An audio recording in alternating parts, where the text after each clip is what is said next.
touche à sa fin. Pour celles et ceux qui ont la forme et n'ont pas envie d'aller prendre l'apéro à 18h, je vous rappelle qu'il y aura la conférence territoriale pour le climat de l'Eurométropole à 18h30, en pleine forme. Et avant d'avoir la plénière de clôture qui, cette année, sera 100% masculine, je vais inviter 3 femmes à monter sur scène. Juste à ce propos, l'occasion de rappeler que le Forum DD est extrêmement vigilant sur les questions de parité et qu'aujourd'hui encore, pour celles et ceux qui en douteraient par rapport à la photo finale, nous avons eu 45% d'intervenantes. Donc nous sommes dans les clous puisque la parité c'est 60-40 dans un ordre ou un autre. Ce petit préambule étant posé, je vais demander à Bénédicte Larenne, Agnès Dantonnet et Émilie Bagny de bien vouloir me rejoindre sur scène. Sous vos applaudissements.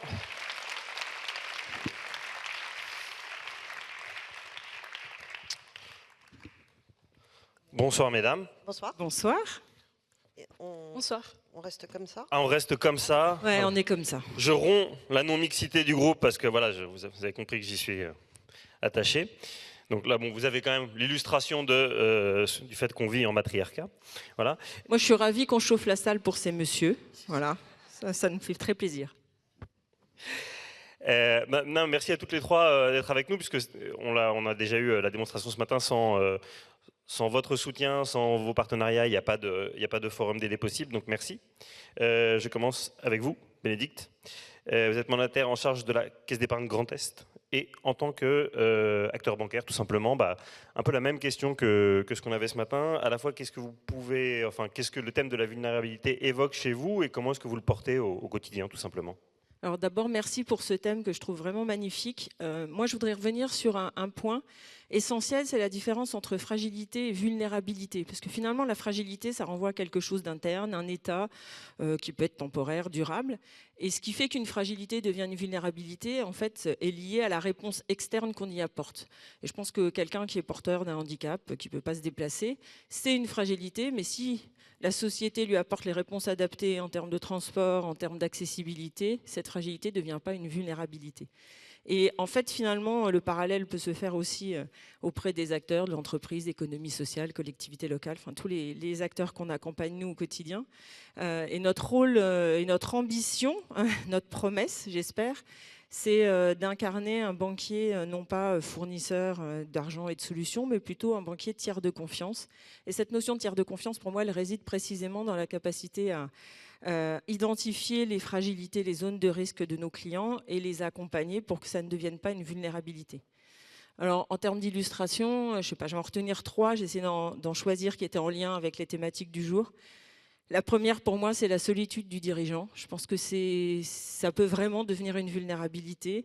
Et par rapport à ça, on a un dispositif spécifique. On a ce qu'on appelle, nous, des banquiers conseils qui ne gèrent pas de relations, je dirais, dans la durée, mais qui interviennent à des moments précis, qui déroulent un dialogue stratégique avec le dirigeant, qui essayent d'identifier avec lui de manière très 360 degrés toutes les problématiques auxquelles il est confronté, et ensuite de flécher les bonnes expertises pour apporter des bonnes réponses et aider justement à cette prise de recul qui, à mon avis, est souvent indispensable. Le deuxième point, c'est la transition environnementale.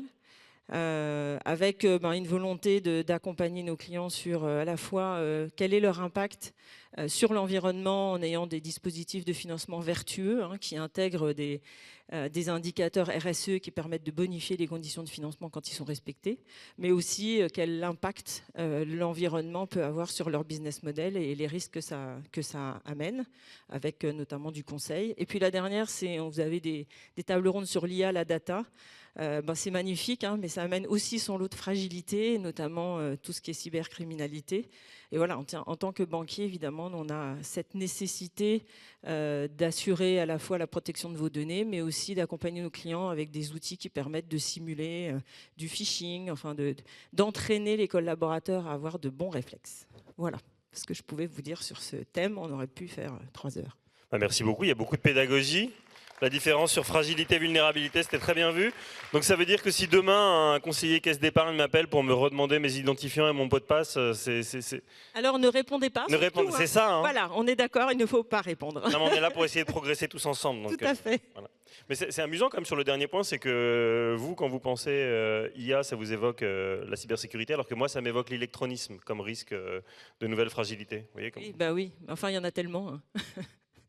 Bon, c'est ce qu'on va voir, justement ce sera un peu le thème de la dernière table ronde, c'est ces nouvelles fragilités qui arrivent. Et chez vous, Agnès, donc vous êtes directrice Senior Corporate Affairs, c'est ça? C'est très chic.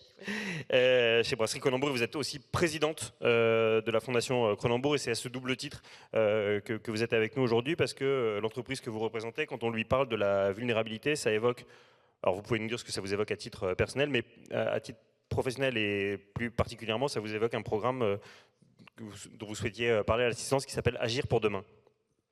Donc, je vais du coup démarrer par ce que ça peut évoquer à titre personnel. En fait, pour moi, la vulnérabilité, je ne connais pas un individu ni un collectif qui ne soit pas soumis à une forme de vulnérabilité.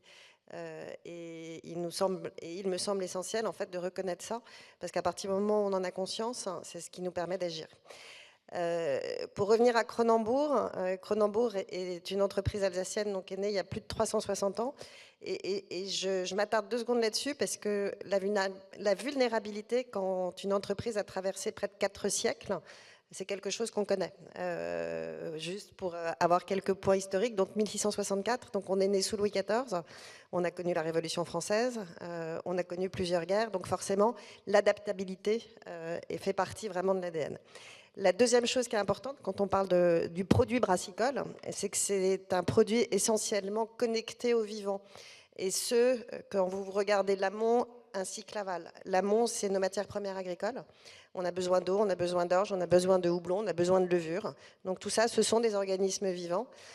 C'est produit par les hommes et les femmes de la brasserie. Et derrière, nos produits sont consommés dans des lieux de consommation qu'on appelle la plupart du temps des lieux de vie. Donc on est extrêmement connecté au vivant. Et c'est ce qui nous a aussi poussé à mettre en place un programme que vous avez cité qui s'appelle Agir pour demain et qui est le programme qui est un peu qui repose sur 3 piliers fondamentaux en matière de développement durable et qui est tout à fait en lien avec ce que je viens d'évoquer. Le premier, c'est la protection des ressources. Et quand on parle de protection des ressources, pour nous, c'est fondamental parce que si demain, il n'y a plus d'eau, si on n'a plus les capacités pour avoir de l'orge ni du houblon, en fait, notre activité, elle disparaît tout simplement. Donc, ce qu'on cherche à faire en permanence, et ça a été fait, et c'est aussi la particularité de notre brasserie, qui est d'avoir très tôt, en fait, intégré ces problématiques-là, c'est forcément de réduire nos consommations d'eau, en tout cas d'être extrêmement vigilant sur nos consommations d'eau. Et c'est aussi, et c'est peut-être la chose qui est un peu nouvelle, c'est on s'est rapproché là, ces dernières années de notre amont agricole pour accompagner notamment nos producteurs d'orge vers ce qu'on appelle l'agriculture régénérative. Donc sans entrer dans les détails, c'est en tout cas des pratiques agricoles qui évoluent au fil du temps et qui ont vraiment pour enjeu de permettre à la terre de s'adapter davantage aux dérèglements climatiques à venir. Donc ça, c'est vraiment des choses qui sont très importantes. Le deuxième pilier, c'est plus le pilier humain. Donc forcément, une entreprise de 1000 salariés, qui plus est dans un environnement industriel, il y a beaucoup de problématiques qui se posent, des problématiques de sécurité. On a parlé des problématiques de diversité, mais on cherche aussi à aller plus loin en développant des outils, des services qui vont aider les salariés, qui vont accompagner les salariés au quotidien. Donc par exemple, mettre des programmes d'aide aux aidants. On sait que parmi nos salariés, certains sont amenés à devoir accompagner des personnes de leur entourage qui souffrent de maladies, de handicap, en tout cas de maux qu'il faut accompagner, l'aide à la parentalité, et puis des choses qui sont très différentes, comme par exemple, on a mis en place il y a 1 an des vélos de service, des vélos électriques, pour aider en fait les salariés qui le souhaitaient à venir en vélo sur leur lieu de travail. Le troisième pilier, et là sur plus l'aspect sociétal, et là je vois que je suis en train de dépasser mon temps de parole, donc je vais aller très vite, sur 2 axes très importants. Le premier, c'est toute la partie consommation responsable d'alcool. On doit accompagner l'usage de nos produits, on parle un peu de mode d'emploi, en fait la modération c'est le mode d'emploi, l'alcool n'est pas un produit anodin, et ça fait partie en tout cas des engagements qu'on mène. Et puis un engagement très important à travers ce que vous disiez, la Fondation Brasserie Cronenbourg, qui depuis 1996, et là on a resserré son domaine d'intervention, accompagne la création et le maintien de liens sociaux, notamment dans des cafés, des bars et des restaurants, considérant aussi que ces lieux-là sont des lieux absolument essentiels qu'il faut continuer à faire vivre, parce que c'est là où naît et vit le lien social. Donc voilà en résumé ce programme Agir pour demain. Et pour conclure, la vulnérabilité, c'est vraiment, quand on arrive à le transformer effectivement en force, c'est quelque chose qui va guider l'action, qui va guider l'innovation et qui permet en fait de traverser les épreuves que la vie nous réserve. Merci beaucoup.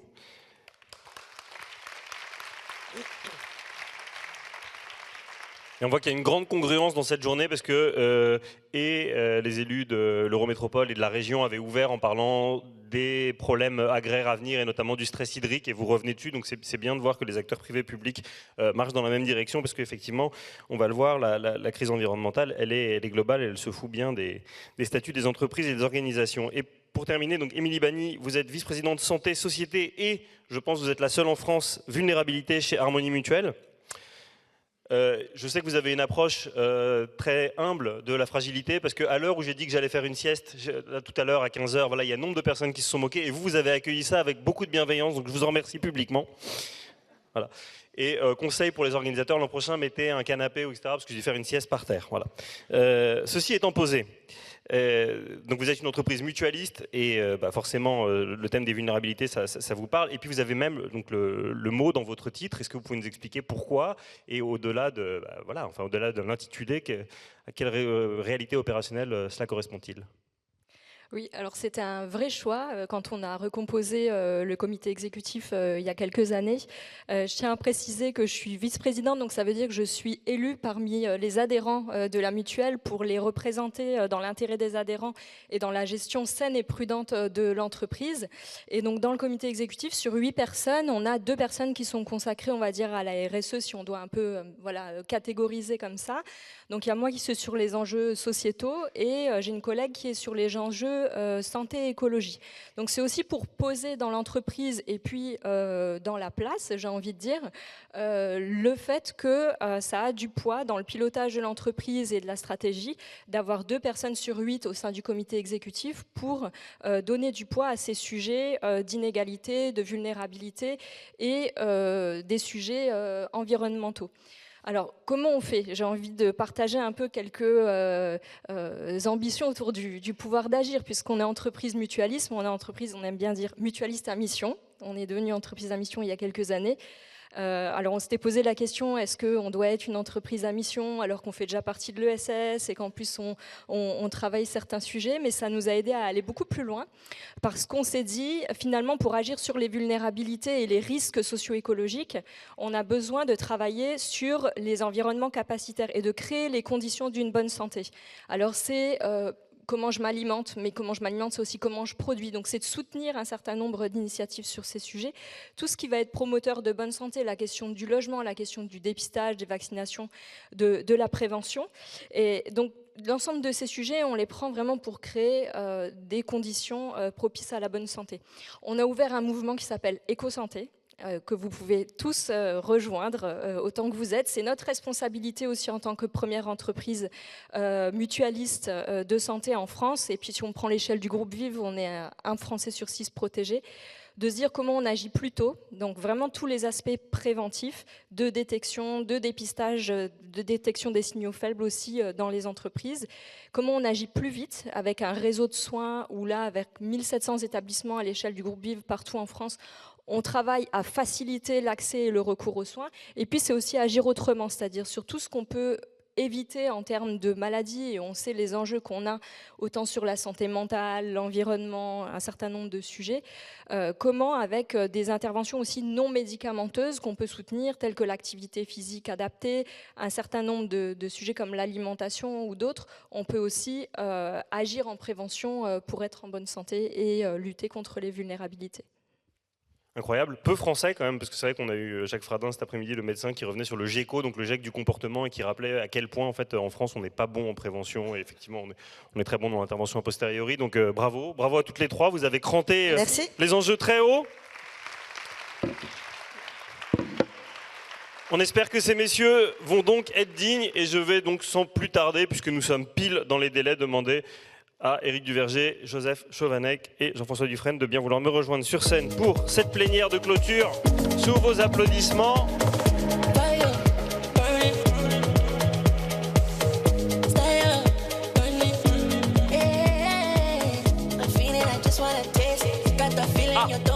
Je savais pas, mets-toi là, mets-toi. Éric, viens là, non, viens là, mais laisse Joseph à côté. Si on nous dit pas. On nous dit rien, on peut pas s'en... Voilà. Alors, est-ce qu'on fait la plénière de clôture finalement sur on nous cache tout, on nous dit rien? On pourrait. On pourrait. Bon, si c'est votre thème, je rappelle, comme toujours, normalement, va s'afficher à l'écran le QR code avec lequel vous pouvez nous adresser les questions que vous voulez. Et donc, Joseph et Jean-François, vous travaillez ensemble depuis des années, puisque Jean-François, vous êtes le parrain de Vivre et Travailler Autrement depuis 17 ans. On va revenir sur cette initiative commune avec vous deux dans un instant, mais je voulais juste commencer avec vous, Éric Duverger, qui avait été appelé au micro tout à l'heure pour que tout le monde arrive au nom de Yannick Servant. Donc, ça n'est pas vous, ça n'est pas une usurpation d'identité. Yannick est le cofondateur de la Convention citoyenne, de la Convention des entreprises pour le climat à la CEC, que vous avez cofondé. Il a eu un impératif de dernière minute et vous l'avez suppléé, donc on vous en remercie énormément. Donc 22 ans chez Michelin, vous aviez même encore la doudoune il y a 5 minutes en loge, et puis vous avez eu une épiphanie pendant le Covid. Vous vous êtes dit, c'est plus possible, il faut que je fasse quelque chose, et vous avez cofondé cette CEC. Avant qu'on explique à l'assistance ce que c'est que la CEC, etc., est-ce que vous pouvez nous dire 2 mots sur votre parcours et qu'est-ce qui a été comme ça le déclencheur, le Rosebud? Oui, déjà bonjour à toutes et tous. Je suis hyper heureux d'être ici, effectivement au pied levé. On m'a dit que c'était le plus grand événement en région autour du développement durable, donc je suis très fier d'être à Strasbourg. Merci de l'invitation. Effectivement... Lequel est plus grand à Paris? Oui, non, finalement, le plus grand de France, on va le dire directement. Voilà. Merci Strasbourg, bravo. Vive l'Alsace, vive la France, vive le Grand Est. Je vais revenir sur ce moment, peut-être un peu particulier pour moi. C'était en 2020, effectivement. J'avais 22 ans de carrière chez Michelin. J'ai travaillé dans différents pays. À l'époque, j'étais aux États-Unis. J'étais directeur marketing d'une business unit. Et en fait, oui, j'ai eu un choc. Et en fait, ça a été la collision de ce que je faisais dans l'entreprise. Et je travaillais sur une stratégie, stratégie de croissance et puis d'optimiser les profits. Et tout ce que je lisais en parallèle. Donc, j'étais aux États-Unis, mais j'écoutais énormément de podcasts. Moi aussi, je suis un adepte de Jean Covici, Aurélien Barraud, enfin des grands penseurs qu'on peut avoir, Cyril Dion aussi en France. Et à un moment donné, il y a un truc qui ne matchait pas entre les deux. Et surtout, j'étais dans une entreprise qui faisait déjà beaucoup de choses, qui travaillait beaucoup sur le développement durable. On a une stratégie chez Michelin qui s'appelle All Sustainable. Donc c'est quand même vraiment annoncé. Mais je me suis rendu compte en étant au cœur du système qu'on était à des années-lumière. Et quand je dis on, c'est Michelin à l'époque, à des années-lumière d'être sur une trajectoire qui était réaliste pour revenir dans les limites planétaires. On était vraiment très très loin du compte. C'est ça qui m'a vraiment créé un gros stress. Et au même moment, je me suis dit, on ne peut pas continuer comme ça. Je me suis posé la question de qu'est-ce qu'on peut faire pour essayer de faire bouger, comment je peux contribuer en fait à une accélération de la transition. Et voilà, moi, ma théorie du changement, c'est que ça passe par l'humain. Que les entreprises ont un rôle énorme dans la société. Et donc voilà, ça c'est le projet est né à ce moment-là de l'envie de faire bouger les entreprises et finalement de créer un effet collectif, d'où le projet de la CEC qui est venu ensuite. Mais ce qui est sûr, ce que je peux partager, c'est qu'il y a eu un avant et un après. Et qu'une fois qu'on a eu ce choc de conscience, je crois qu'on ne peut plus revenir en arrière. Je pense qu'il y a beaucoup de gens dans la salle qui l'ont eu. Et ensuite, ça devient un projet collectif. Alors effectivement, là on voit, on parle de projet collectif, il y a beaucoup de monde. Donc la CEC aujourd'hui, c'est 1500 entreprises adhérentes. Depuis, vous me disiez, une boîte de 5 salariés jusqu'à près de 10 000. Donc toutes les tailles sont concernées. Ne sont pas concernées les entreprises du CAC 40 pour une raison que vous allez nous expliciter en nous disant un peu comment ça marche, parce qu'on ne peut pas juste, enfin, la CEC c'est pas un tampon, c'est pas un label, c'est pas une déclaration ou une charte. Ce qui met tout le monde à égalité, c'est la contribution temporelle qu'on y met de la part des dirigeants. Exactement, et puis après on va parler un peu de vulnérabilité. Peut-être aussi que si les grands patrons du CAC 40 ne viennent pas dans un parcours comme la CEC, c'est qu'ils ont peut-être aussi un problème avec leur vulnérabilité. Mais on y reviendra après. À l'ordre 1, nous, c'est vrai qu'on est assez sélectif dans la CEC. On a commencé par un premier parcours en 2021-2022, qui était une inspiration de la Convention citoyenne pour le climat. Et en fait, l'idée, c'était 150 citoyens, à l'initiative du président de la République, s'étaient mis à travailler 12 jours, 6 fois 2 jours, pendant 1 an, pour faire des propositions de loi et de normes pour essayer d'accélérer les choses. On sait qu'il y a eu seulement un tiers de ces propositions qui sont effectivement été transformées. Mais l'idée, c'était de dire, et si, au lieu de 150 citoyens, on prenait 150 dirigeantes et dirigeants d'entreprises et on les mettait dans ce même process de consacrer 12 jours au sujet des limites planétaires et de la transformation de leur organisation. C'était ça l'idée. Quand on s'est lancé, vous voyez cette photo, c'est au 2e jour de ce parcours, donc c'est en septembre 2021. Et effectivement, la condition pour se lancer dans la CEC, c'est pour un dirigeant, une dirigeante, de donner 12 jours de son temps, 12 jours de son agenda pour vraiment se mettre à la hauteur des enjeux. Et ce qu'on remarque, c'est que beaucoup de dirigeants, je dirais de décisionnaires, même dans le monde politique, ils pensent qu'ils savent, mais en fait, ils ne savent pas vraiment. Ils n'ont pas pris conscience des enjeux systémiques et que c'est l'enjeu de tous les enjeux. Donc en fait, ils traitent ça comme un des 14 sujets qu'ils ont dans leur charge mentale, dans leur agenda.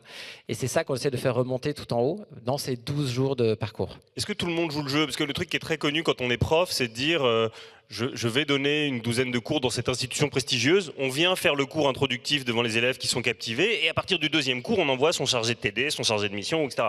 Donc est-ce qu'il y a des dirigeants qui vous font la même et qui viennent au premier jour et qui après envoient des chargés de mission RSE? Franchement, il y en a qui viennent un peu à reculons. Mais globalement, on a quand même un dispositif pédagogique où ils sont entre pairs. Ils travaillent aussi 60% du temps dans des petits groupes où ils sont une quinzaine entre dirigeants à se challenger sur leur business, sur leur levier de redirection. Et donc, en fait, on a un taux de présence hyper fort. Et oui, ils jouent le jeu. Alors évidemment, il y a toujours 5-10% de récalcitrants. Mais en tout cas, ce n'est pas un bon plan pour faire du greenwashing, la CEC, parce qu'ils s'engagent et surtout, leur feuille de route de transformation de leur entreprise, elle est publiée sur notre site. Vous pouvez aller sur notre site.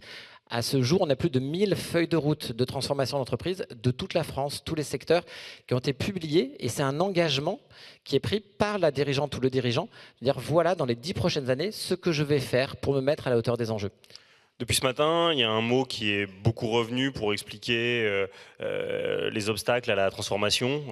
C'est les notions de compétition, de compétitivité. Et donc là, évidemment, si moi, demain, je suis dirigeant et je viens à la CEC et je vois qu'autour de la table, il y a des gens qui sont mes concurrents dans la vie, mettons que je sois dans le secteur de l'habillement, qui est un secteur qui est percuté de plein fouet en ce moment avec plein de plans sociaux, et où la question environnementale est plus que cruciale, est-ce que je vais oser me livrer de la même manière si je vois qu'en face, il y a des gens qui pensent comme moi, où je vais avoir l'impression de trahir des secrets industriels, ou au contraire, ils se disent, bah non, non, là, vu que c'est pour la cause, il y a une émulation qui est saine? C'est un vrai dilemme. On fait aussi des parcours, donc en région. D'ailleurs, dans le Grand Est, il y a un parcours qui est en cours actuellement, il y en aura un autre l'année prochaine, où là, la perspective, c'est plutôt territoriale. Et là, il y a une coopération qui se fait assez naturellement entre des acteurs de secteurs divers. Mais on fait aussi des parcours nationaux sur des thématiques. Par exemple, on a fait un parcours sur le monde agricole, justement autour de l'agriculture régénérative, dont on parlait tout à l'heure. Et effectivement, là, on a 65 entreprises, acteurs du monde agroalimentaire, qui sont un peu en concurrence. Certains se sont regardés, des viticulteurs, par exemple, dans le domaine du fromage, où il y avait des concurrents. Mais en fait, il y a quand même quelque chose qui les dépasse. Et c'est vrai que nous aussi, dans les 2 premiers jours du parcours, on leur donne un peu une claque au niveau du diagnostic. Ils se rendent compte qu'il y a quelque chose de plus grand qu'eux. Et finalement, il y a beaucoup plus de coopération qui se joue que, je dirais, de cacher un peu ces recettes. Donc on arrive à faire ce dépassement. C'est intéressant la notion de claque, parce que pour celles et ceux d'entre vous, normalement vous êtes familiarisés, mais ce qui était intéressant dans l'expérience de la Convention citoyenne pour le climat, c'est qu'elle était représentative des différentes obédiences politiques du pays. Donc ça veut dire qu'il y avait un gros tiers de climato-sceptiques pour aller vite. Et en fait, une fois qu'ils avaient vraiment été mis devant les faits accomplis avec des scientifiques qui leur montraient de façon irréfragable et définitive l'extinction des ressources, bah à la fin ils étaient tous d'accord, toutes et tous d'accord pour une feuille de route qui était extrêmement ambitieuse. Oui. Ça transcende un peu les clivages. Tout à fait. Nous, on a beaucoup travaillé avec les citoyens de la Convention citoyenne. Et effectivement, il y a ce parallèle. Déjà, eux, ils ont eu aussi, comme on a fait nous à la CEC, la première conférence, c'est Valérie Masson-Delmotte. Et ils ont dit, on a reçu la claque climatique. C'est de là que vient cette expression. Il y avait cette diversité entre climato-sceptiques ou plus éclairés. Il y avait aussi une diversité d'âge et une diversité aussi de bords politiques. Il y avait vraiment des gens qui représentaient tous les votes. Et ils ont voté ensuite leurs propositions, 149 propositions, en gros à 95%. Donc ça veut dire que c'est un sujet qui nous dépasse, qui dépasse les clivages. Le problème, c'est qu'aujourd'hui, ça a été très politisé. Et malheureusement, aujourd'hui, l'écologie est un sujet hyper politisé, donc on perd du terrain par rapport à ça, alors qu'il faudrait faire remonter ce sujet en haut de la pile et en faire un sujet national. Vous lui avez donné combien à Valérie Masson-Delmotte? Parce que je sais que quand Emmanuel Macron l'a invité en Conseil des ministres, il lui a laissé 22 minutes, ce qui fait 2 minutes 30 par limite planétaire, donc c'est... Oui. Dans nous, au total, c'est 2 jours avec le climat, mais aussi, en fait, on adresse toutes les limites planétaires. On parle aussi de l'eau, des ressources. Et donc, voilà, on a une vision vraiment systémique. Quand j'avais échangé, donc pour être transparent toujours avec l'assistance, j'avais dans un premier temps échangé avec Yannick, et quand j'avais dit mais est-ce qu'il y a des entreprises qui ont vraiment réussi à radicalement changer leur feuille de route en passant par la CEC, il parlait du cas de Rossignol. Évidemment, on sait bien, enfin, si on est à peu près lucide et qu'on n'est pas dans le déni absolu que le ski, à perspective très court terme, c'est un peu fini.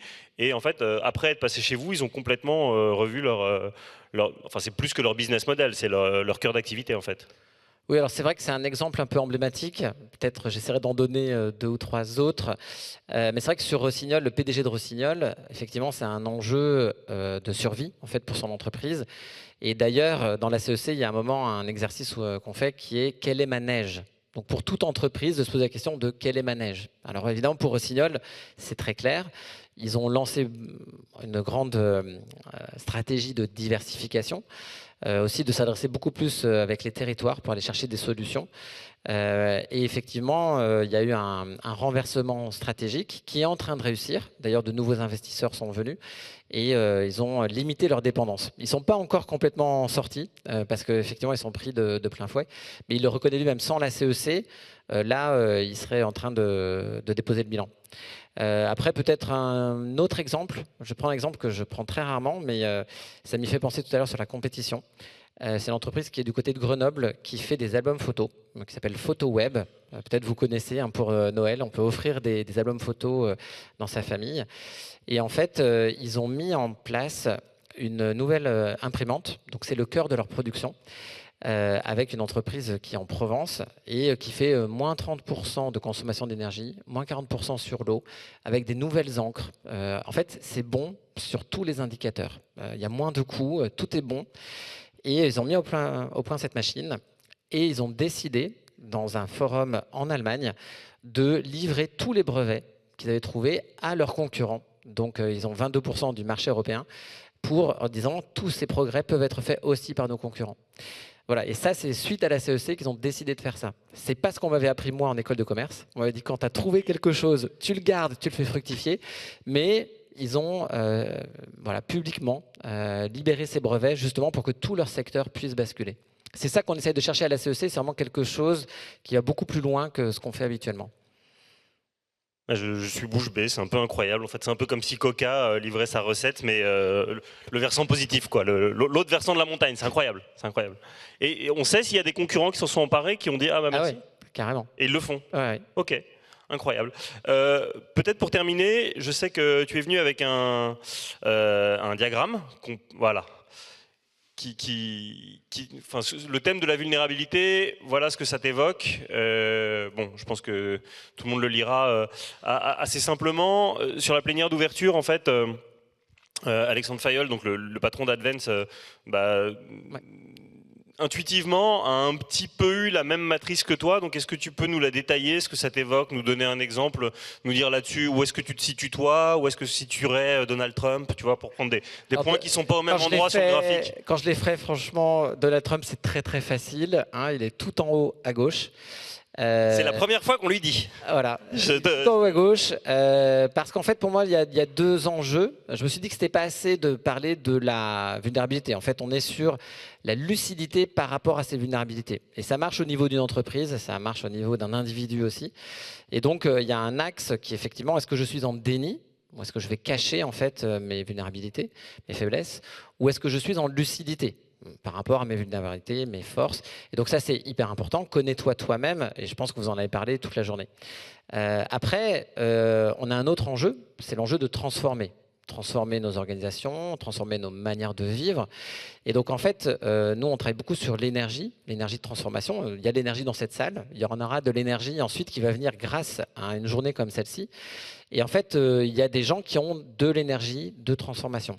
Et par exemple, Donald Trump il a envie de transformer les choses. Il a 78 ans et il est encore au taquet. Donc il a quelque chose. Mais comme il est à fond dans le déni face à ses vulnérabilités, on ne va pas faire la psychanalyse de Donald Trump aujourd'hui, mais en fait on est dans une notion de domination, d'essayer de dominer, de gagner, de se lancer en guerre, et donc c'est contre les autres, c'est nous contre les autres. Donc l'idée c'est vraiment d'aller dans le cadran, c'est ce qu'on essaie de faire à la CEC, qui est donc à droite, en haut à droite, qui est d'être en pleine lucidité, parce que quand on a compris ces vulnérabilités, forcément on va aller créer des alliances et on va aller coopérer avec les autres, parce que tout seul on ne peut rien faire, et d'aller activer cette énergie de transformation individuelle et collective. Et donc voilà, dans cette énergie d'alliance qui vient très naturellement dans la CEC, on a 2 sessions qui sont consacrées aux coopérations, mais une fois qu'on a compris qu'on va vraiment avoir besoin des autres. Donc voilà, je voulais juste poser ça, et aussi un petit message, parfois, comme j'ai vécu à l'étranger très longtemps, il y a un truc que j'aime chez les Américains quand même, c'est le côté on y croit, on est dans cette énergie, et nous, on est parfois dans le cadran défaitisme. C'est-à-dire qu'on est hyper lucide sur la vulnérabilité des Français. On voit tout ce qui va mal en France, un petit peu trop parfois, on a un biais de négativité, et ça fait qu'on est dans une énergie en fait un peu de défaitisme, et ça je pense que ça va nous mettre dans l'ornière. Donc voilà, essayons de regarder, j'invite chaque personne à se dire comment aller activer et aller dans le cadran du haut. Comment passer de Gaulois réfractaire à Gaulois optimiste, c'est parfait, c'est parfait. Gaulois transformateur. Gaulois transformateur, très bien, très bien. J'ai d'excellentes questions qui arrivent pour toi, même si elles sont destinées à Yannick Servant, mais pour être sûr de bien maîtriser mon timing, je vais d'abord me tourner vers nos 2 autres invités, donc tu ne bouges pas s'il te plaît. Je me tourne vers vous deux. Joseph Chovanec, bonjour, je ne vous ai pas présenté initialement, vous êtes philosophe. Depuis 6 ans, vous êtes professeur à la faculté de Louvain, où il marche, où tous vos élèves ont en commun d'aspirer à devenir philosophe et d'être, ou en tout cas de prolonger ces questions de philosophie, puisque effectivement, Eric en a encore parlé à l'instant, on a compris que Socrate était Chief Vulnerability Officer pour tout le monde, et l'autre point qu'ils ont en commun, c'est d'être en situation de handicap. Peut-être est-ce que vous pouvez nous dire comment est-ce que de la philosophie vous en êtes venu à travailler avec Jean-François sur ce projet Vivre et travailler autrement? Merci. Philosophie et handicap, c'est un peu la double peine. Voilà. Déjà, quand on dit philosophe en France, surtout, ça fait peur aux enfants. Les gens pensent à BHL, je ne sais qui. Donc, bref, je n'ai rien dit. Mais au-delà de la blague, la philosophie a commencé, et Socrate le disait lui-même, parce qu'il avait des ennuis conjugaux, quoi. Donc, c'est comme ça qu'il est devenu philosophe. Voilà. Donc, on peut se demander dans quelle mesure, j'allais dire, être face à quelques difficultés ne pousse pas à des réflexions. Mais blague mise à part, on serait étonné de voir quels profils humains peuvent apprendre, peuvent étudier, avoir une belle vie. Vous voyez, parfois on croit que, par exemple, la belle vie, c'est réservé à une catégorie de gens entre guillemets bien. Non, c'est pas vrai. Vous voyez, on peut être beaucoup plus inclusif, beaucoup plus accueillant qu'on ne le croit. Et d'ailleurs, souvent, ce sont les gens normaux, quoi, qui sont rapidement éjectés des études, parce que, après tout, qui va consacrer sa vie au vieil Éthiopien, vous voyez, donc on est d'accord, quoi. Mais donc, d'une certaine façon, on doit accueillir, on doit peut-être faire beaucoup mieux en termes d'accueil des différents talents, des différentes compétences humaines. Et les plus vulnérables ne sont pas ceux que l'on croit. Et d'une certaine façon, ce qui est frappant, c'est de voir combien sont vulnérables les gens qui se croient normaux, quoi. Et si j'ose ajouter encore une phrase, ça fait plus de 20 ans maintenant que j'ai la joie de voyager au derrière à travers le monde en rencontrant toutes sortes de gens handicapés. Mais ce qui m'a beaucoup frappé, c'est que parfois les grands de ce monde que j'ai été amené à rencontrer, j'ai rencontré toutes sortes de milliardaires, de prix Nobel, chefs d'État, j'ai même rencontré Gorbatchev au Chiottes, et c'est vrai, quoi, l'anecdote est vraie, de voir qu'en fait souvent c'était eux les plus tristes, quoi. de voir leur côté dépressif. Et à côté de ça, je pourrais vous citer des gens avec des handicaps très lourds, qui sont positifs, qui pourraient coacher je ne sais quel monarque. Ça, c'est tout à fait étonnant et dit sans ironie aucune. Donc la notion de vulnérabilité est beaucoup plus complexe qu'on ne le croit parfois. Merci beaucoup.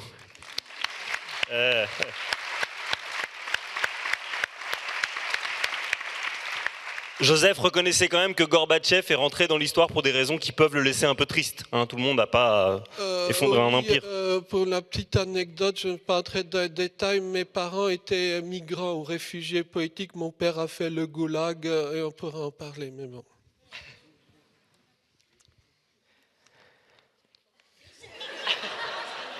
Ça s'appelle respecter le fait qu'une information me manquait sur la biographie de Joseph.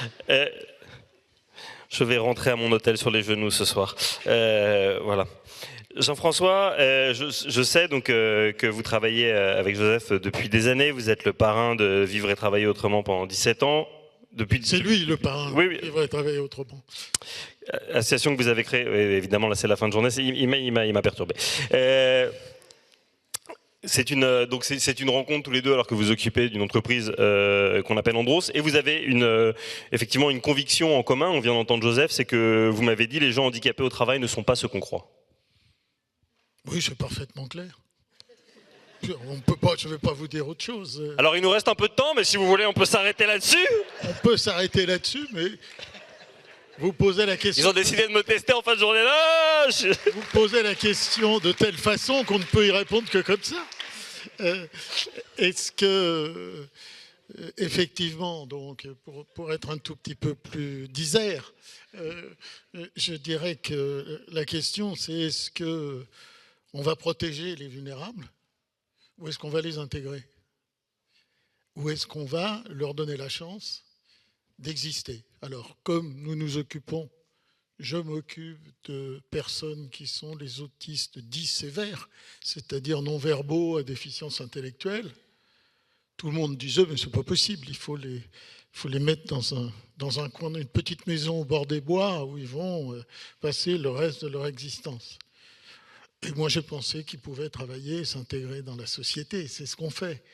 Et c'est là qu'on s'aperçoit qu'effectivement, dans la vie de l'entreprise et dans les usines, c'est pas eux les plus handicapés.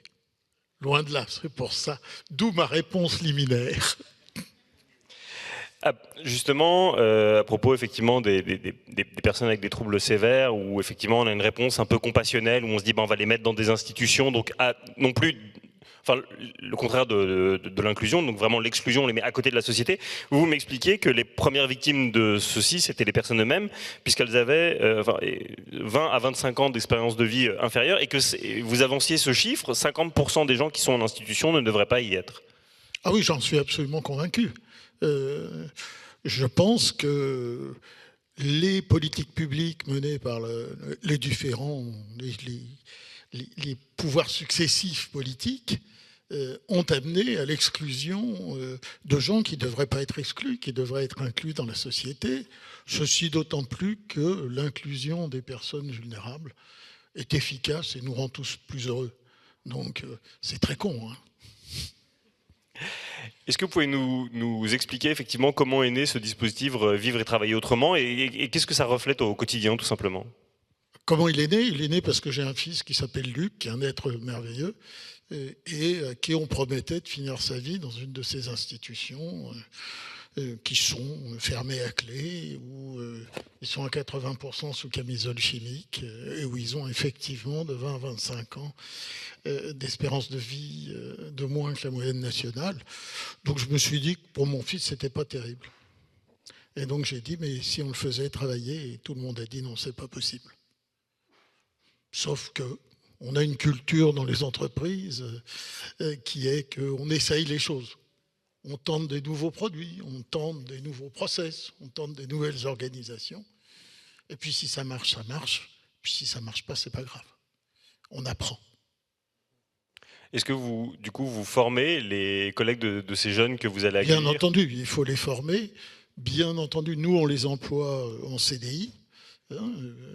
droit commun pour tous, parce que c'est la seule façon de les respecter. Ce sont avant tout des personnes.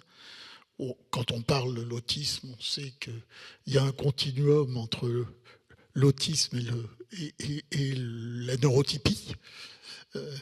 Donc, comme ce continuum est prouvé par les études scientifiques, puisqu'on est tous porteurs des gènes de l'autisme, c'est clair que c'est dans cette vision qu'il fallait s'inscrire de droit commun pour tous et de faire vivre ces personnes comme tout un chacun au milieu de nous. On s'aperçoit que eux nous font preuve de compétences formidables qu'on n'avait même pas imaginées au début. Ils sont extraordinaires. C'est eux qui font réussir notre dispositif. Que deux, tous les gens qui les entourent sont ravis de les entourer. Et que trois, pour la société en général, ça coûte moins cher. Ça coûte beaucoup moins cher. Et ça change totalement le regard sur l'autisme sévère qui a plutôt tendance à faire peur. Aujourd'hui, ce dispositif, c'est 60 jeunes, c'est ça, qui sont en CDI? Actuellement, il y a une soixantaine de jeunes qui sont en CDI dans une dizaine d'entreprises et dans 12 sites différents. Voilà. Donc ça a très largement dépassé Andros, qui était à l'origine. Ça veut dire que vous prenez, comme vous le faites aujourd'hui, donc votre bâton de pèlerin pour aller voir d'autres entreprises, pour démystifier. Donc c'est quoi? C'est comme pour ce que disait Eric, ça passe par les dirigeants, ça passe par une rencontre au sein de la boîte? Ça passe par une visite. Car si on vient visiter les dispositifs qu'on a faits, qu'ils soient chez Andros ou qu'ils soient chez L'Oréal, dans le groupe LVMH ou autre, on ne sort pas indemne de la visite. La visite bluffe absolument tout le monde. Et je connais même beaucoup de gens qui sont sortis en pleurant de la visite, en disant « mais c'est pas possible qu'on fasse ça aux gens », alors qu'on peut les intégrer. Et donc, ils sont en CDI, peut-être, est-ce qu'ils sont en CDI 35 heures, est-ce qu'ils sont en CDI temps partiel? Ils sont à mi-temps parce que quand ils arrivent chez nous, en général, ils n'ont pas acquis les capacités d'autonomie qui les rendent, qui leur permettent de vivre, tout simplement. Donc, il faut leur apprendre ce qu'on leur a pas appris par ailleurs. C'est-à-dire que la moitié du temps où ils ne sont pas dans l'entreprise, on leur apprend des éléments de la vie quotidienne. À faire la cuisine, à laver leur linge, à faire le ménage, etc.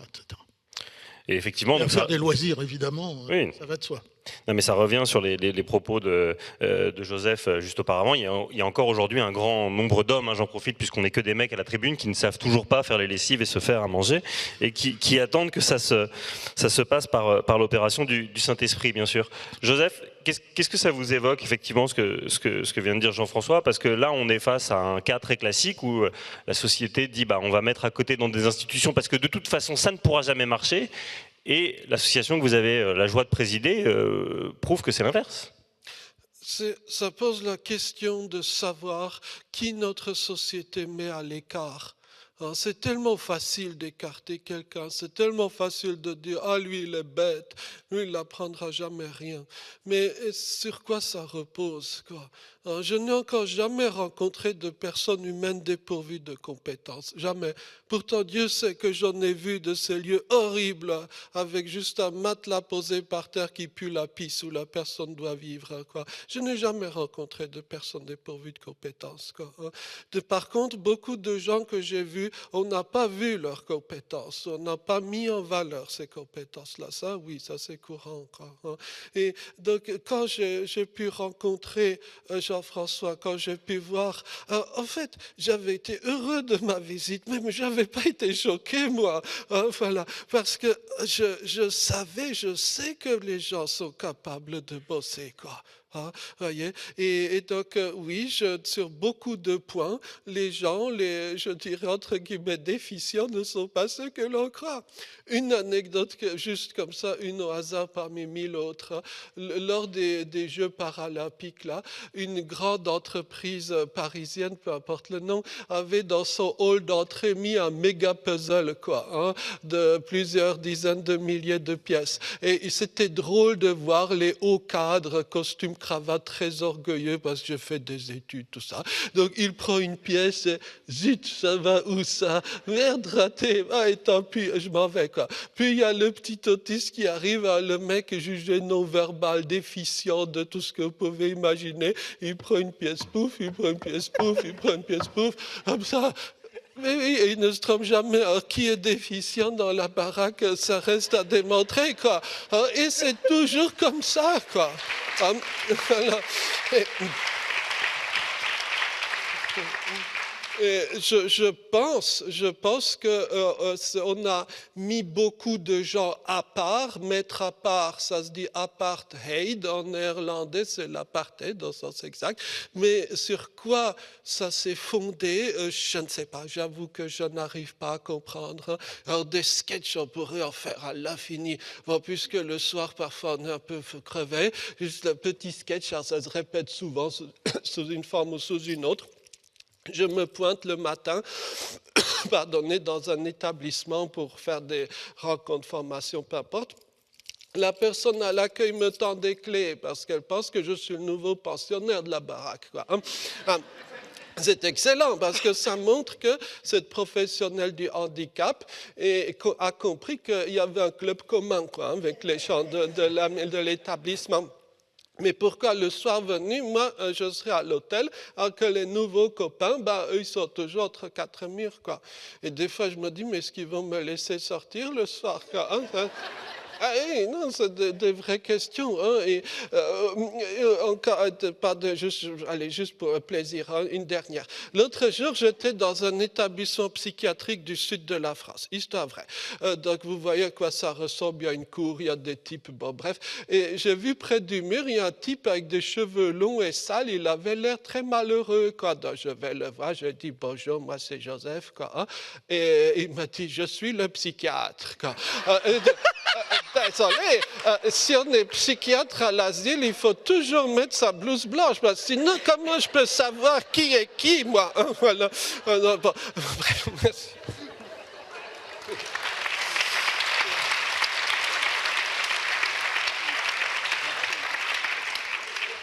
Avant de retourner à Eric, j'ai une question qui arrive et qui me paraît parfaite pour vous deux.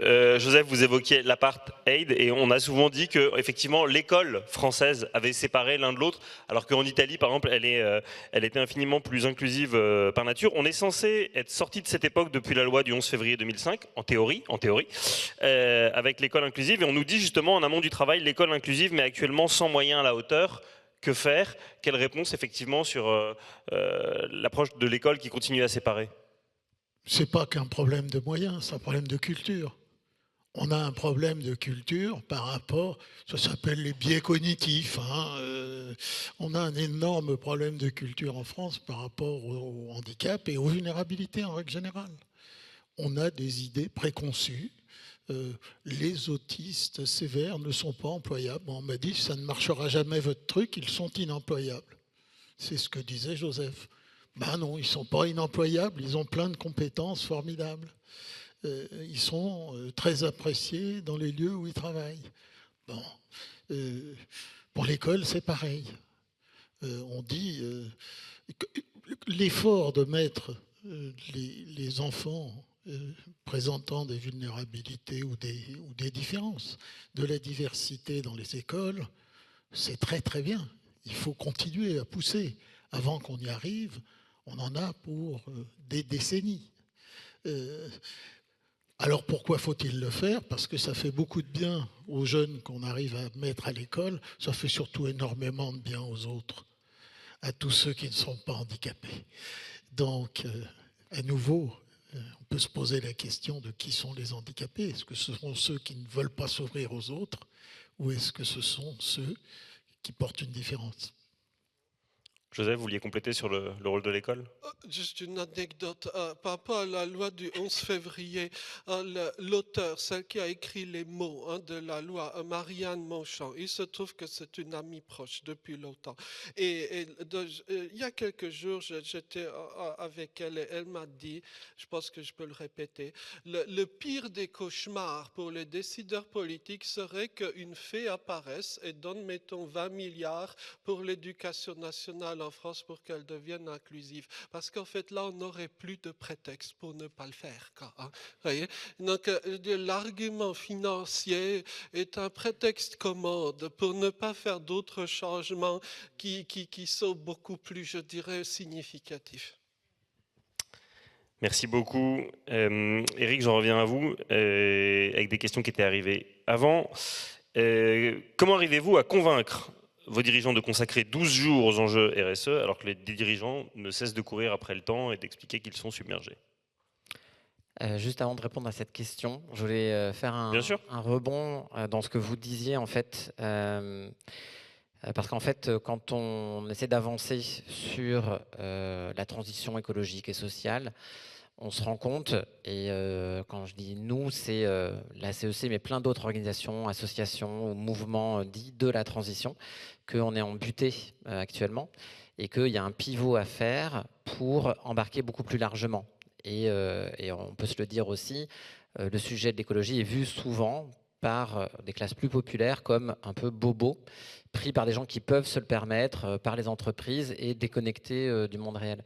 Et en fait, moi, la symétrie que je voyais par rapport à votre sujet, que je ne connais pas hyper bien, hein, donc je bois vos paroles, mais c'est par rapport à un autre enjeu qui est au niveau d'une autre forme de handicap, qui est le handicap social. On s'aperçoit, nous, en travaillant beaucoup avec des associations comme Banlieue Climat, par exemple, qu'il se joue là, dans cette inclusivité et, je dirais, habiter toutes les pièces de la maison commune, parce que là, on parle d'embarquer tous les habitants de la maison commune, mais il y a aussi arriver à habiter toutes les pièces de la maison commune. Il y a aussi un enjeu majeur. Et si on n'arrive pas à faire ça, à écouter, souvent c'est les premiers impactés aussi par au niveau santé, au niveau climat, on ne va pas réussir. Et c'est un énorme effort de compréhension et d'aller voir, ce que vous disiez, hein, faire la visite tout à l'heure, c'est aussi faire la visite dans des quartiers ou dans des territoires qu'on ne va pas voir, parce que les solutions parisiennes, elles ne vont pas s'appliquer partout. Voilà, donc cet effort, c'est une invitation pour chacun de nous aussi à sortir de sa zone de confort et à essayer d'aller comprendre comment sont touchées ces personnes-là et faire ce projet de société dont on parlait tout à l'heure. C'était juste un rebond, une évocation. Sur la partie donc comment convaincre de donner du temps, c'est vrai que c'est le plus gros enjeu. Je dirais que comme nous tous en fait, on est tous des hamsters dans une roue qui tourne très très vite, qui tourne de plus en plus vite. On pense que ce qu'on fait, ce qu'on a sur l'agenda, c'est hyper important. Et en fait, on perd de vue le plus important qui est cet enjeu civilisationnel de se remettre en question et de réinventer nos modes de vie. Donc ce qu'on essaye de faire quand on a un quart d'heure avec un dirigeant, on dit ouais, voilà, on va voir, c'est justement de dire quelles sont tes vulnérabilités en tant qu'entreprise, essayer de jouer sur ça, ces prises de conscience-là, pour dire tu vas prendre un coup d'avance en anticipant sur ces vulnérabilités, en travaillant avec d'autres et justement en créant ta feuille de route pour anticiper les chocs. Donc ça, c'est vraiment un argument qui porte.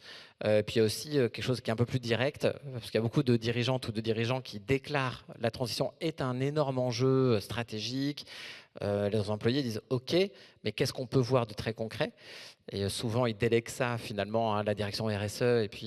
Et c'est de dire tout simplement, si c'est un énorme enjeu, est-ce que votre agenda reflète l'importance de cet enjeu? Et c'est vrai que cette question-là, souvent, ils disent oui, pas vraiment. Et je prenais l'exemple d'un dirigeant d'une boîte du CAC 40, d'une entreprise qui fait des pneumatiques, que je connais assez bien, qui a quand même demandé à son COMEX et demandé de faire la fresque du climat en 1h15. En disant, voilà, on va avoir 1h15 dans notre journée pour faire la fresque du climat et on aura traité le sujet. Et là, malheureusement, il y a encore beaucoup de dirigeants, on parlait du CAC 40 tout à l'heure, beaucoup de dirigeants dans des très grands groupes. Plus ils sont dans des grands groupes, plus ils sont finalement un peu matrixés dans ce monde-là. Et c'est un peu pareil pour nos politiques parfois. On dit, mais c'est pas ça qui est important. Il y a quelque chose qui se joue là, dans le monde réel.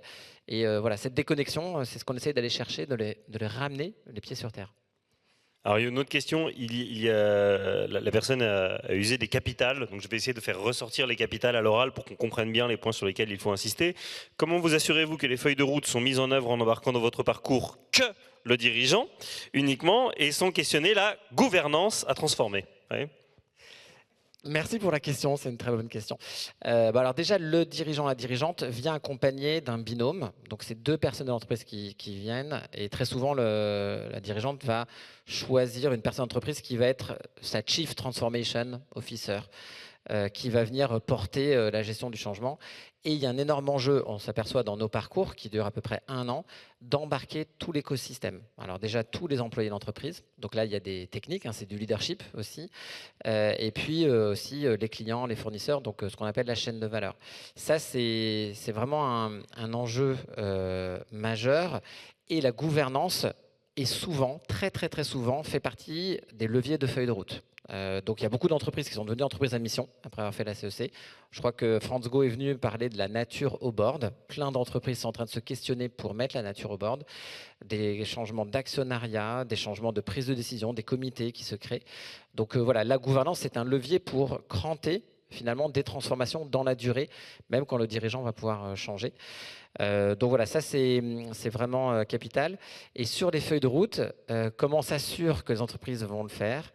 En fait, nous, on n'est pas coercitif. On ne va pas donner un label et on ne va pas venir auditer ce qui est fait dans l'entreprise. En revanche, on peut vous dire, on va publier dans 3 semaines notre baromètre auprès de 180 entreprises 2 ans après, c'est qu'il s'est passé quelque chose, ils ont eu un déclic pendant le parcours, ils produisent la feuille de route. Très souvent, les dirigeants vont pitcher leur feuille de route en public pour dire voilà ce qu'on va faire, et c'est un engagement qu'ils portent dans leur cœur. Et donc, on s'aperçoit 2 ans après, la plupart sont à peu près sur leur trajectoire. Ils ne changent pas d'horizon, puisque nous, on vise l'horizon régénération. Donc, c'est un horizon vraiment très ambitieux pour leur entreprise, un retournement de business model. Et c'est vrai que certains disent, oui, ils rencontrent des obstacles, notamment quand ils sont seuls à essayer de faire une transformation dans leur secteur, si les copains du secteur, eux, restent tranquillement et ne font pas ce pas en avant. Donc c'est un peu ce dilemme de on y va, si on y va, c'est tous ensemble. Et c'est ça un peu le frein qu'on a. Donc nous, on espère qu'il y aura une bascule systémique. Et si on y va tous ensemble, c'est possible. C'est ça qu'on va chercher. Comme pour l'exemple de l'imprimante Exactement. qui a mis open source. Alors, on nous fait remarquer dans les commentaires qu'on a besoin de Joseph influenceur. On va y revenir dans 1 minute. Pour la conclusion, j'aurais 2 petites questions pour finir. Une pour vous, Eric, une pour vous, Joseph, pour terminer. Eric, on demande quelles sont les compétences ou qualités que les dirigeants acquièrent ou développent pendant leur accompagnement pendant 12 jours, à part des connaissances de fond sur la question du dérèglement, ce qui est déjà pas mal. Alors nous, on parle beaucoup de tête, cœur, corps. Dans la tête, évidemment, il y a des scientifiques qui viennent et puis ils réfléchissent sur les stratégies, sur les nouveaux business models. Donc voilà, on les équipe à cet endroit-là. Au niveau du corps, parfois, on a des exercices aussi pour qu'ils arrivent un peu à se libérer, à se lâcher un petit peu, parce que souvent, les dirigeants, ils sont quand même un peu stressés. Et surtout, des compétences émotionnelles, je dirais, du cœur.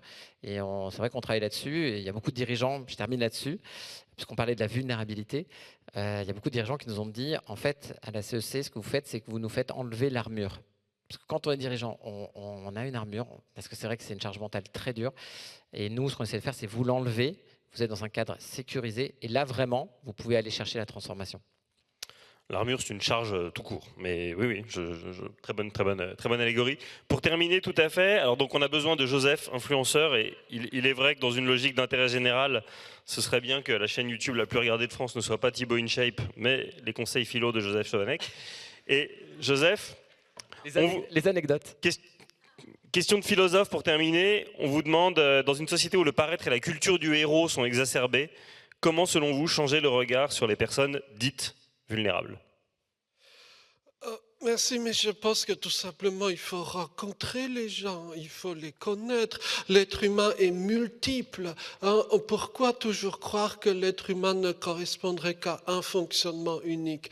Il faut connaître, il faut rencontrer, passer du temps avec, et c'est du temps super sympa au fond. C'est pas une contrainte. Je dis souvent, pardonnez si c'est brutal, mais qu'à mon avis, il faudrait sortir le handicap de la RSE. Parce que recruter quelqu'un parce qu'on on vous la pose, c'est la plus mauvaise des raisons quand même, hein. Soyons d'accord, hein.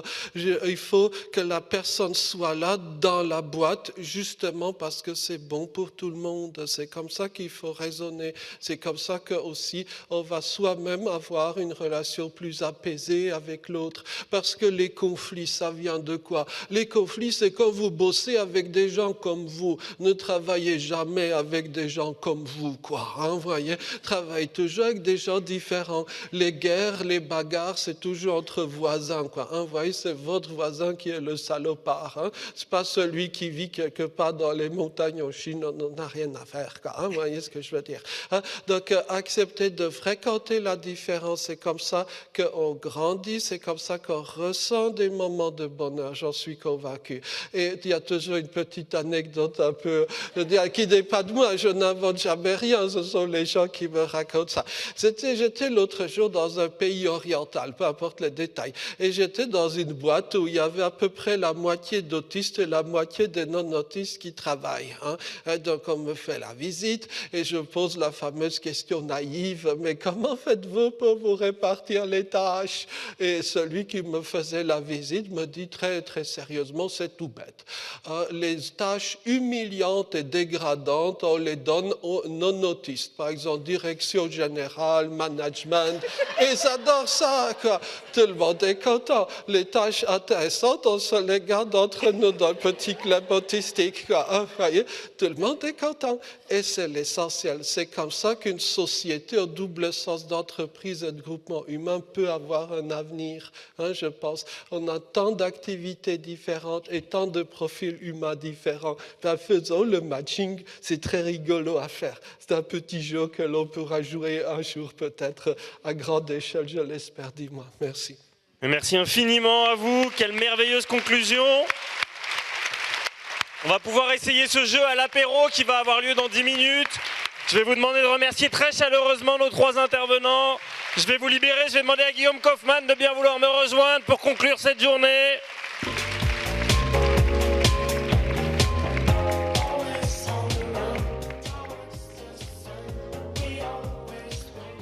Cher Guillaume, bon courage.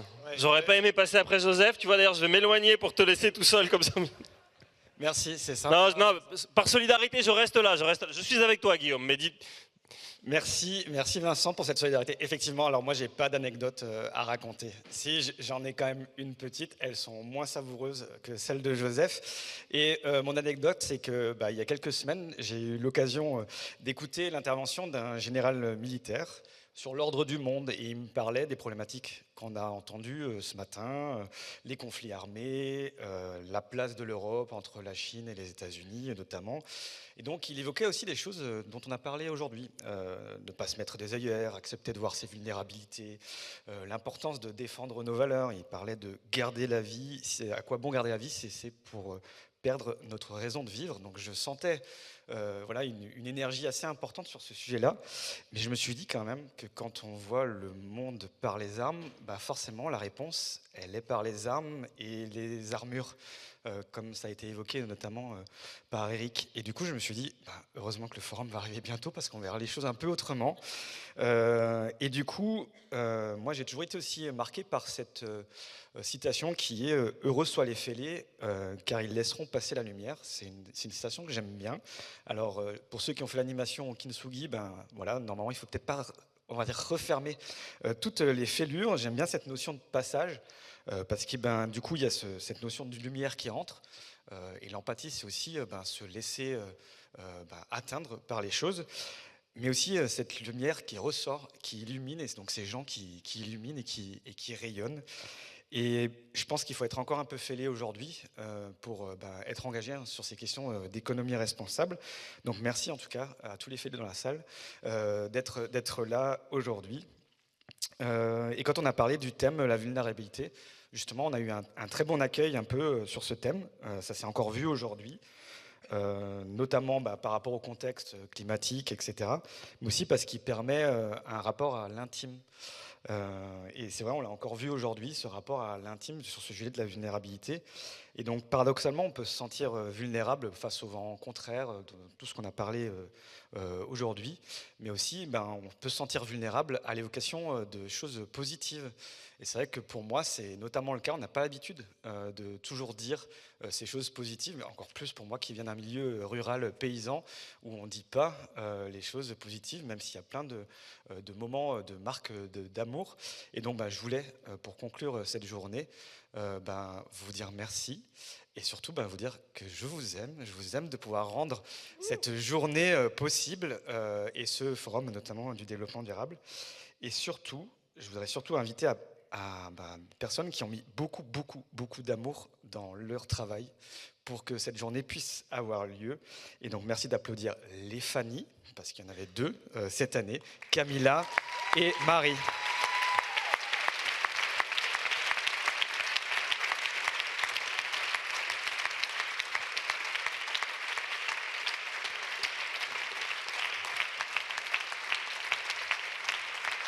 Et c'est le moment où moi aussi, je me mets tranquillement de côté et je laisse la place.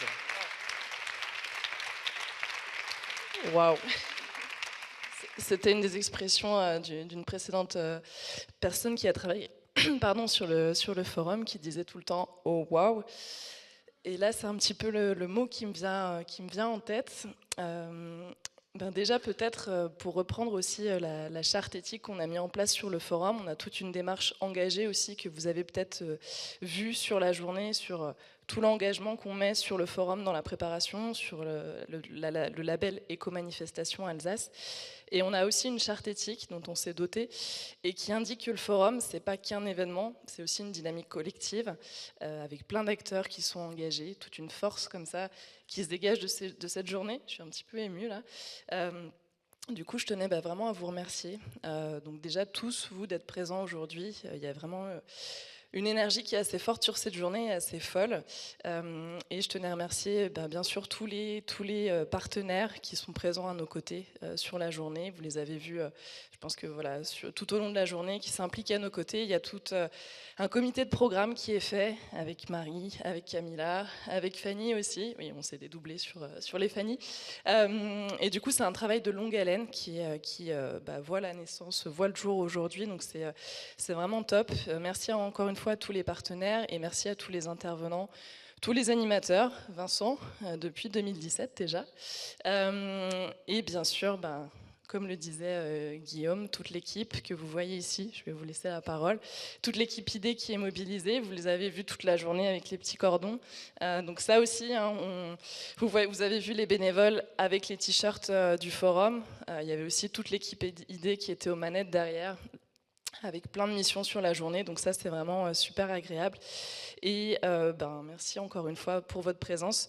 Je vais laisser la parole à Marie pour la suite, parce qu'on n'a pas encore totalement fini sur la journée, et on vous propose aussi une nouveauté ce soir.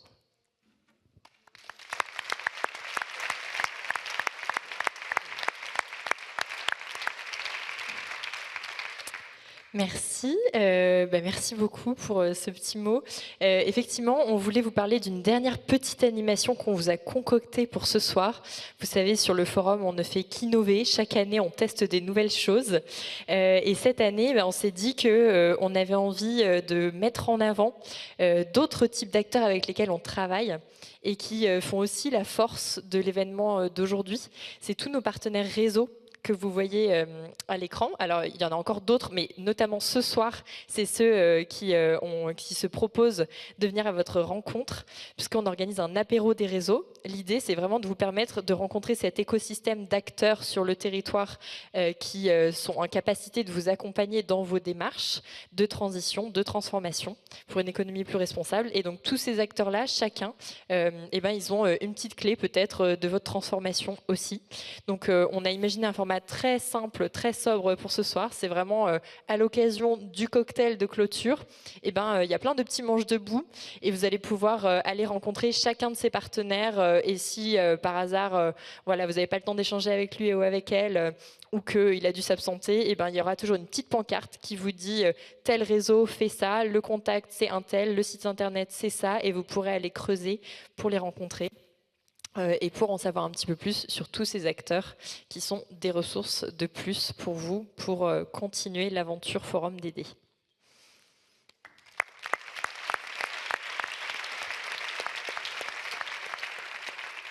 Et je me rends compte que j'ai oublié des gens aussi sur les remerciements. Du coup, peut-être que vous pouvez faire un tonnerre d'applaudissements aussi pour tous les gens que vous n'avez pas vus, mais qui sont en fait juste derrière. Donc je pense bien sûr aux équipes de Passe-Muraille, de Viastoria, également Acte 5, VO, enfin voilà, tous ceux qui sont dans les coulisses et qui permettent de rendre possible cet événement. Donc s'il vous plaît, je vous demande un tonnerre d'applaudissements. Merci.